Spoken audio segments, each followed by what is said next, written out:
Vous savez, Georges, vous ressemblez beaucoup à mon grand-père, Jean. J'aimais écouter ses histoires à lui aussi. Comme vous, il savait me transmettre l'histoire avec un grand H à travers des petites anecdotes qu'il voulait légères. Pourtant, tout comme vous, il a connu les horreurs de la guerre de 40. Et il s'amusait encore au souvenir des trains de munitions allemands qui explosaient. Hum, hum. Et puis il m'expliquait encore que, durant son service militaire dans la marine, une question existentielle le taraudait.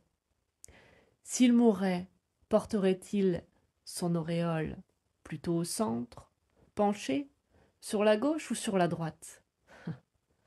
Bon, lui aussi avait le chic pour tourner les choses graves à la dérision. Comme vous, il aimait faire rire la galerie. Il nous racontait souvent la visite qu'il avait faite de votre pays d'origine, l'Italie, et il insistait essentiellement sur les déconvenus qu'il y avait rencontrés. À cette époque, il faisait partie de la chorale de la cathédrale de Toul, en Lorraine. Et à l'occasion d'une tournée, il a accompagné les petits chanteurs à la gueule de bois. En faisait partie son fils Bernard et sa fille Danielle, ma mère. Alors tout ce petit groupe s'est déplacé en train, et quand un enfant inquiet de rater l'arrêt a demandé à mon grand-père le nom de la gare qu'il venait de passer, papy a regardé par la fenêtre et il lui a répondu « On est à Oussita ».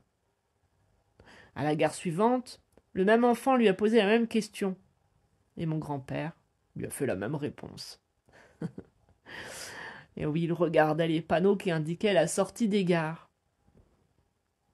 Enfin, ils sont tout de même arrivés à bon port, et après ce long voyage, un bon repas dans un restaurant était bien mérité. Alors, toujours aussi sûr de lui, mon grand-père expliquait aux enfants qu'il n'était vraiment pas difficile de parler italien. Il suffisait de prendre les mots français et de rajouter un O ou un A à la fin. Sitôt dit, il a appelé le serveur pour lui demander de la moutarde, c'est-à-dire de la mostarda. Alors, le serveur la regardait avec des grands yeux ronds, mais mon grand-père a insisté. Les enfants ont bien ri quand on lui a servi une assiette de fruits confits.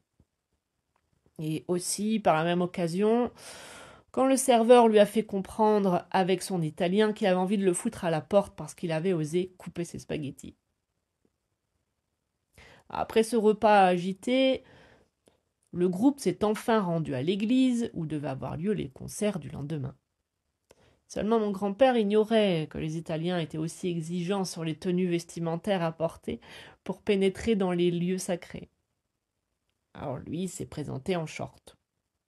Les enfants, eux, sont entrés, mais lui, l'adulte responsable, il est resté à la porte. Vous voyez un peu le phénomène. Mais enfin, malgré tout, le père l'allemand, fallait pas le chercher. Comme vous, c'était un grand homme, un bel homme qui pouvait en imposer. Pourtant, je crois qu'à votre image, Georges, il tenait avant tout sa force dans cette capacité à ne pas trop se prendre au sérieux. Et c'est dans votre regard amusé sur la vie et sur vous-même que j'ai la chance de le retrouver.